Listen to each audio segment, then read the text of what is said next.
Memasuki tahun ketiga, intensitas perang yang melibatkan dua negara bertetangga semakin menjadi-jadi setiap harinya. Dibuktikan dengan banyaknya video-video yang beredar, memperlihatkan bagaimana hancurnya posisi Rusia maupun Ukraina. Terbaru beredar sebuah video di media sosial Telegram pada Jumat, 17 Mei 2024. Dalam rekaman tersebut menunjukkan penghancuran markas Brigade Angkatan Bersenjata Ukraina dan depot amunisi di wilayah Kharkov.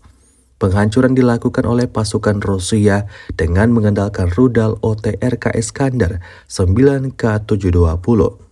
Dapat dilihat dalam rekaman serangan yang diluncurkan timbul keledakan dahsyat yang tidak pernah diduga-duga oleh tentara Ukraina sebelumnya.